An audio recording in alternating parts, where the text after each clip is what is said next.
welcome to the Proud American Patriot Podcast. I'm your host, Chad.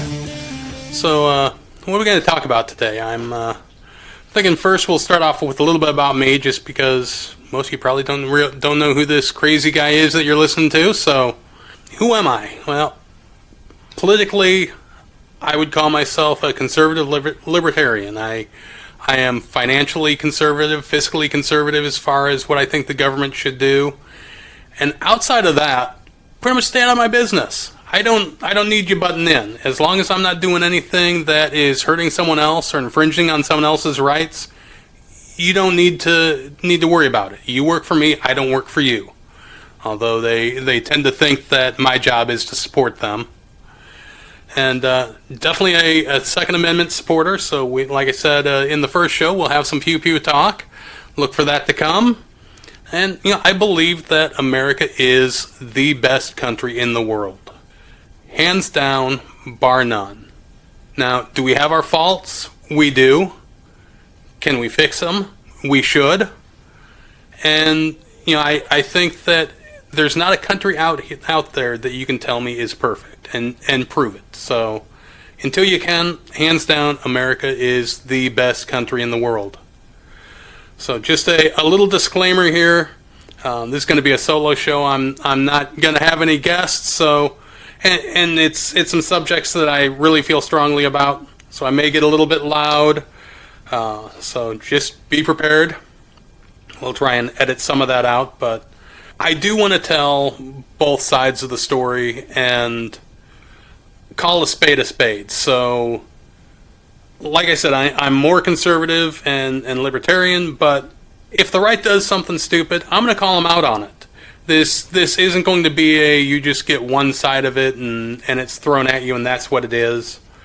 So with that, I want to start with a debacle that we had with the right here recently, and that's the whole Speaker of the House thing. The Republicans in Congress made complete clowns out of themselves. No ands, ifs, or buts about it. They went out there and essentially said, we are idiots and we can't get our shit together. If you're going to do something like elect a Speaker of the House, you want to have unity. I have to compliment the Democrats. That is something that they do real well. They go out and they have a unified front, and this is what we want. This is what we're pushing for. Might be something stupid that doesn't make sense, but they're together on it. They thrive in their stupidity together then. The right went out there and they said, well, we're going to nominate this person and we're going to nominate this person. They had this big vote and no one got enough votes. So rather than saying, hey, we need to have a unified front, we need to show everyone that we're all on the same page, they did this over and over again. That's something, do it behind closed doors. I don't care whether it's the right or the left. Do behind closed doors, figure out who you want to put up there, and put them up there. And, it also goes to some changes that we need to make in that process. I think that with the Speaker of the House process, someone needs to be nominated on an open floor, and they need to accept that nomination. If they don't accept it, you can't vote for them. If they're not nominated, you can't vote for them. Make it easy and simple. That way we know these are the people that are up for the vote. But there's speaking of Congress, the left they do some underhanded things that shine a real bad light on them more often than not. Sometimes Jamal Bowman, when they were trying to get everything together to pass a financial bill so that we could pay our bills as a country. This is a man that he's not stupid. He's actually a very intelligent man when it comes to knowing things and how things work. He also then decided he was going to leave just before this vote and went to the fire doors. Big signs, fire exit, alarm will sound. He pulled the fire escape, or the fire alarm, and then said, oh, I thought it would open the doors. Now, he's not ignorant on this. He's a former principal that has suspended and expelled students for doing just that. But yet he claims ignorance and the media covers from them. oh, he was confused. He didn't know what was going on. He thought that that was going to open up the door. All right. I don't know about anyone else, but I have never seen a fire alarm that looks like a push button to open up doors. Maybe it's just me. I don't know. But, it kind of got into this a little bit. The media is playing a large part in tearing this country apart. They currently are, and they have been for a long time, part of the left. They're just not trying to hide it anymore. They are blatantly being the propaganda arm of the left. I go back to when I was younger. They would say, here's what's going on, here's what happened in the country, and in the world, whatever it is, they would give you the news. It wasn't an editorial of, here's what we want you to think about the news. That's what they're doing now. And if you don't believe me, look at when Trump was president. The left had this big Russia collusion. That's all you heard for a year plus. Russia collusion, Russia collusion. And when it came time to watch, if you watch the mainstream media, you watch the news there, they would spend almost the entire show on that. You started off with, oh, this came out about Trump. And then it was, oh, they talked about this about Trump, and this person has this dirt about Trump, and someone heard something else about Trump. That was their sole focus. Now, let's fast forward a little bit to today. There's investigations going into the Biden family. And it's a little bit different. In the investigation into Trump was a lot of hearsay, a lot of, oh, I have a whistleblower, but we can't discuss who it is, and we need to protect the whistleblower, but they told me this, and you need to believe it. With Biden, there's documentation. They've got money trails. They've got paper trails. There is an easy connection of A to B to C. How much of it do you hear on the nightly news? Really, a little clip here and there, seconds, maybe a minute. If you're lucky, they will protect the left and try to demonize the right at every chance they get. And, they had Trump convicted before that even started. But, if it's the left, we're going to protect them. They can't do anything wrong. It's all lies and hearsay and you just going after someone for no reason. But, it makes me wonder, because I don't know how far the left is going to go. Again, I remember a time where you had the left and the right, but there wasn't a ton of difference between the two. And now it is, if the right says it's blue, the left will say it's green. So, it's a perfect example of this is our borders. There was a time where America said, give me your tired, you're poor. Now it's give me your tired, you're poor, you're terrorists, whoever you don't want. Just send them here, we'll take them. Because we want them, because we need to virtue signal that, and we need to tell everyone that we're willing to take these people in. That's all they want to do, is the people in power on the left want to stand up there and say, we're willing to take in these huddled masses that don't have anywhere to go or want to come here for a best life, or for a better life. Well, yeah, that's great in theory. It is. It's wonderful in theory. I'm all for helping someone out. But guess who's paying for that? They sure as hell aren't. No, it's you and me. It's we the people that are footing the bill for this. Someone comes across the border illegally, we send them to wherever they want to go, we give them food, we give them health insurance and health care, we put them up in a hotel or whatever it happens to be. That's our tax dollars doing that. That's not the people in power on the left footing the bill.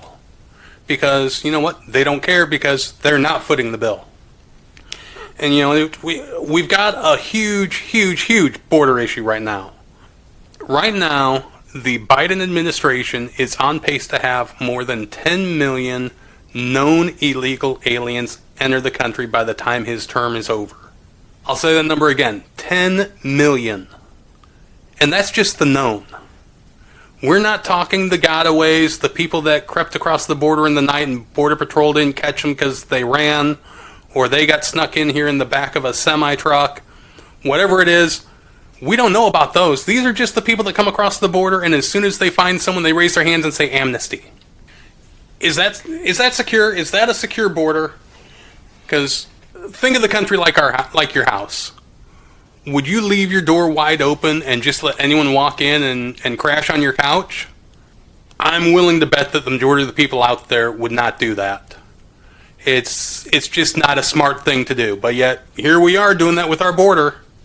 And I know there are people that need to leave their home country for amnesty. Two problems with that. One, financial reasons aren't a reason for amnesty. You can't go somewhere and claim amnesty because your country is poor and you're poor there and you want to come here and make money. It doesn't work that way. There are certain qualifications that you have to claim amnesty. The other issue is you have to go to the closest safe country to claim amnesty. It's not you go to the country of your choice and claim amnesty. Now, you can file with that country to claim amnesty and they can accept it, but it's not you're in Venezuela and you need to get out from the tyrant there, so you decide, I'm going to hike from Venezuela all the way up through Central America, through all these other countries, all the way up through Mexico, and come into America and claim amnesty. It just doesn't work that way. But yet the Biden administration and the left will say, oh, we need to take them in. We need to take them in at your tax dollar. So, the other thing that the left loves to say when it comes to immigration and the border issue is, it's a broken immigration system. Well, you're damn right it's broken. You broke it. How can it not be broken when you are taking the laws that we have and completely ignoring them? And you know what? If it is broken and you want to change it, there's a process for that too. It's called pass different laws. If you can get the votes to do it, then do it. That'll be the law. That's what we'll follow. But, they continue to say that the immigration system is broken. Well, yeah, because you're breaking it and you have no one to blame for the broken immigration system but yourself. How about we go back to the laws the way they're written and use that immigration system? Because they worked perfectly fine for decades. They did. And now we have to have these borders open and let anyone and everyone in. We don't know who they are. Do you think we have any information about these people that are coming over across the border in the millions in a 4-year term? We don't. You think they're going to tell us, oh yeah, I'm from Venezuela, or I'm from Ecuador, or I'm from wherever, and I left there because, I'm a serial rapist and a murderer. They're not going to tell us that. They're going to come up with a sob story about why they need to be here, if we even get that far. Because the numbers we're not getting that far. It's what's your name? Okay, we'll put you in the system. Here's a piece of paper that tells you when to show up for your immigration hearing. And by the way, those immigration hearings are going out to 2025, 2026, and longer. So, we have no control over our border. At their fault. They're the ones that are bringing this on us so that they can virtue signal and tell us, well, we need to take in the downtrodden. Yeah, well, you know what? We're sending their country plenty of money to take care of the downtrodden. They don't need to come here. But, like I said earlier, they completely ignore the immigration laws and blame it on a broken immigration system. Here's one for you left. You also say that the gun laws are broken. So what if the Second Amendment supporters said, well, you know what? You're right, they're broken, so we're just not going to follow any of the gun laws. Would you have the same mindset then, or would it be completely different? I don't think I need to answer that question because we all know what it would be. So, but yeah, it's completely insane with where they're going with this. It's right now, as of my recording this year we've had 169 known terrorists apprehended at the border. 169 known terrorists this year. That's not counting the ones that got through that we don't know about. And then Congress asked the director of, I think it was the FBI, should we be afraid of a potential terrorist attack here in the homeland? Again, kind of a rhetorical question because, one, after 9/11, we should always be ready for it because We didn't see that happening. We didn't see it coming. And I think it opened our eyes. And two, if they're coming in, they're not coming in because they want to change and take our way of life. They're coming in because they want to do something. They want to disrupt. They want to cause chaos. So, all we're doing is we're asking for another 9/11 with this. And, I hope it doesn't happen, but something's going to happen in our future like that because, again, we're just letting them in. They're not going to come over and announce that they're a terrorist and they want to come in. That's stupid. I don't know what the left is thinking with this. I honestly don't. I don't get how this could be a good idea and be something successful and good for the country. Because it isn't. No matter how you spin it, it's not. But that's not where the left stops. They go on to other crazy, crazy shit. This is the party that claims to be on the side of the downtrodden, the minorities, the forgotten few, which, again, is great. I think everyone's voice should be heard. I think that there is no reason to judge someone because of their race, their heritage, any other reason. I live by the idea of I'm going to judge you by what you do and who you are, not what your race is, what your gender is, what your religion is.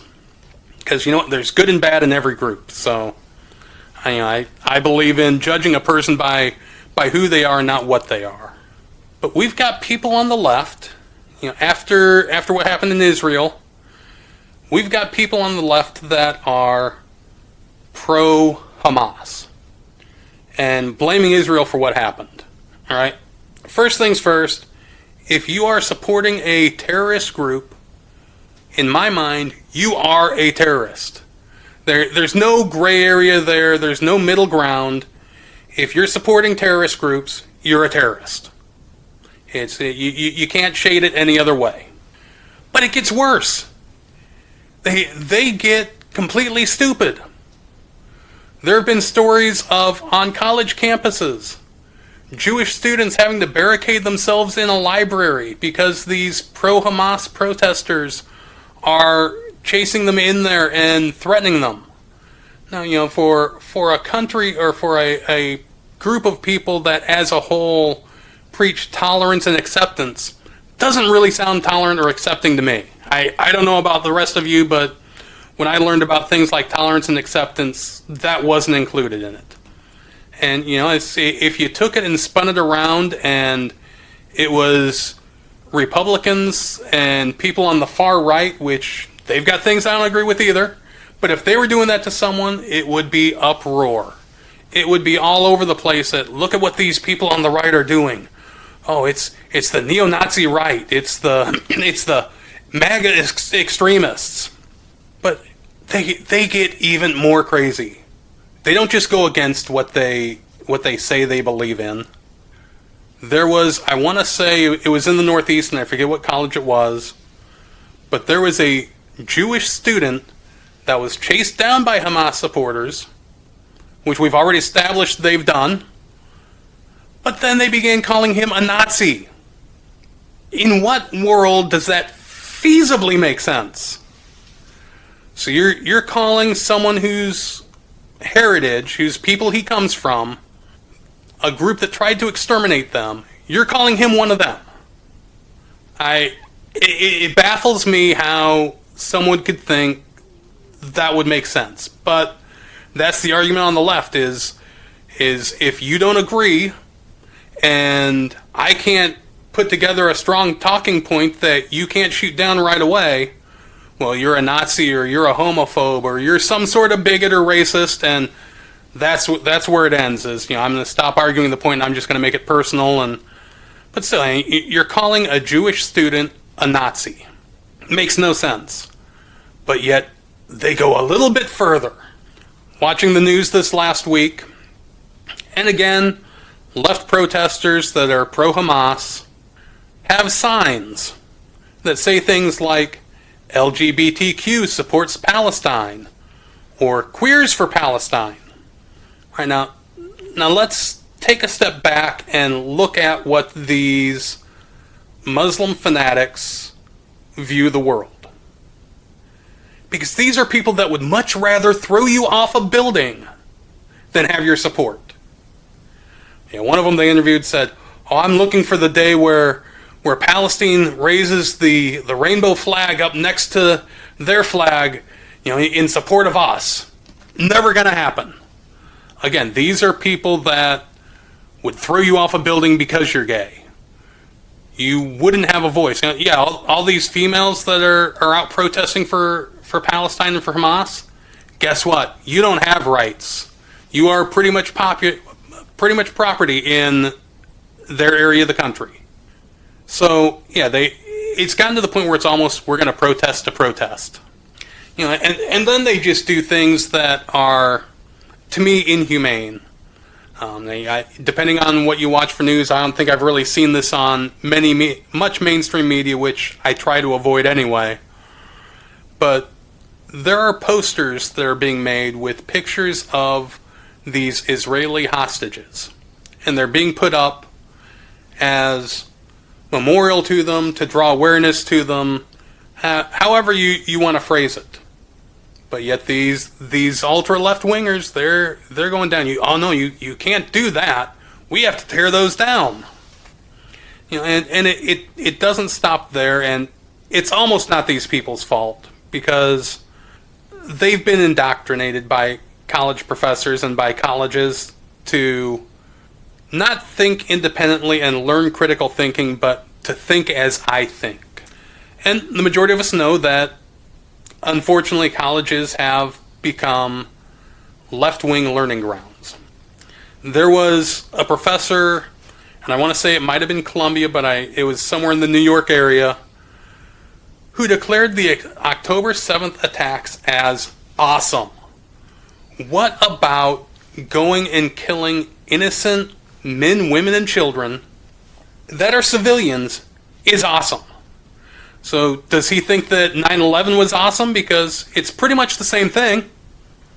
I don't get it. I don't get the mentality. I don't get the ideology when it comes to going that far over to the left. And I don't know if it's just that they feel they need to protest, and they're such sheep that they're going to follow along with whatever is thrown at them and whatever the movement of the day is.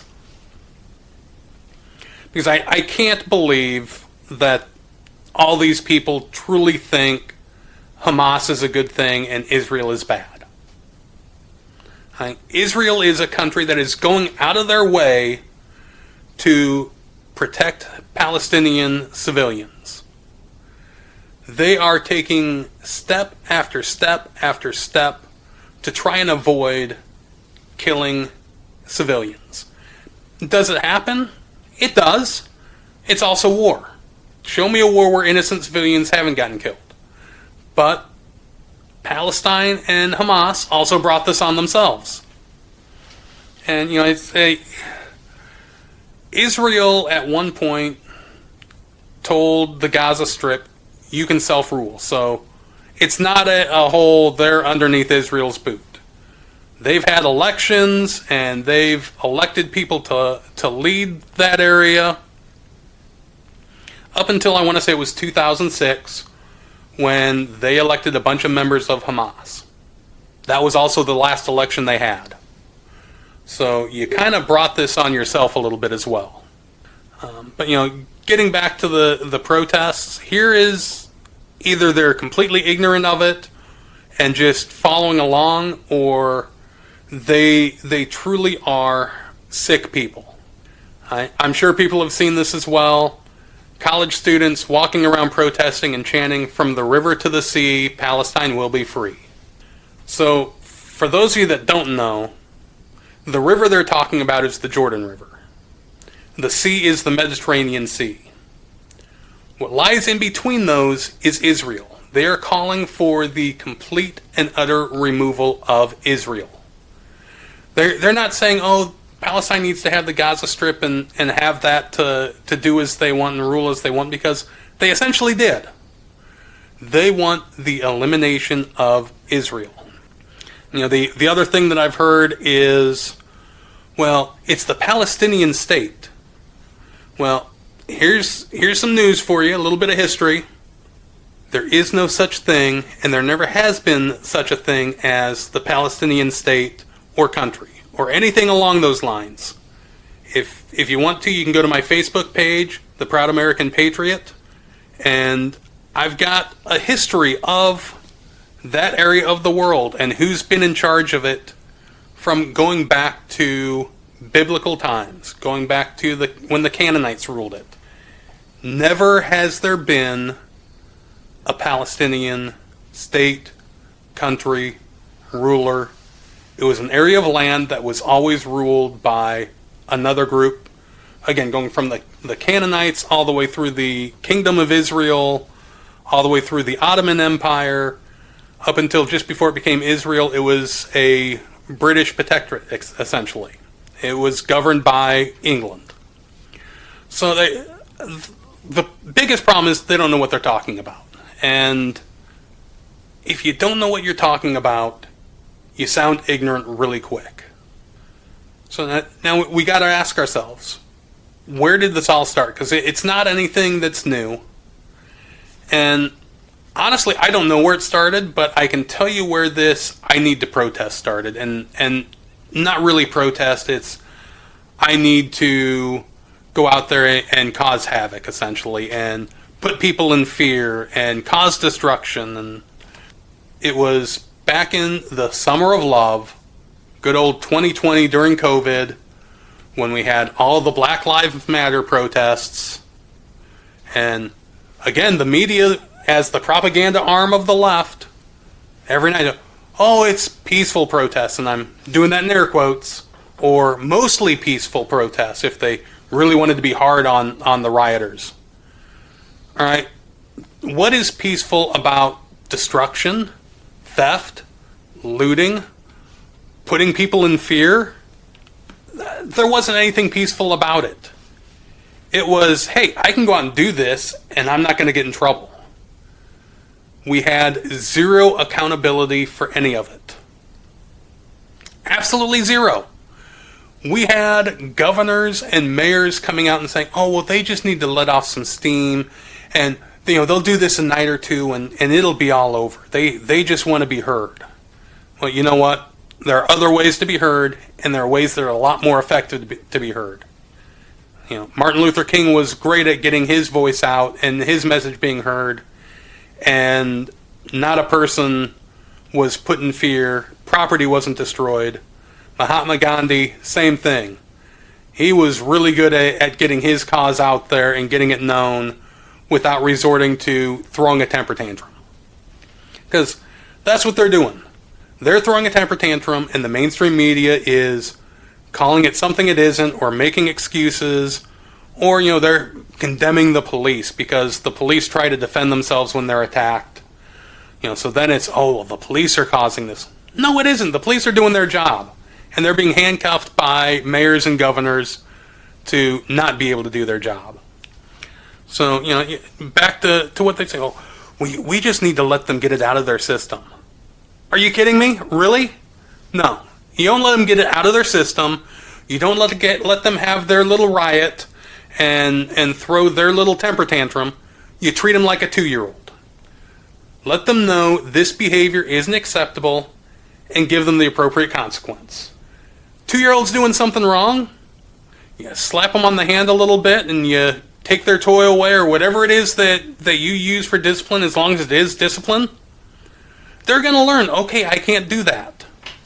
Need to do the same thing with these people, because that's all they're doing is they're throwing temper tantrums. So, unfortunately, we're at a point where we have to ask ourselves, where do we go from here?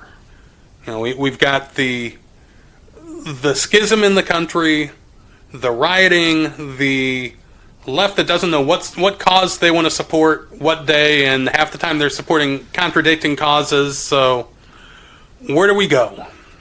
3 words for you. 3 words we need to get back to. Discipline, respect, accountability.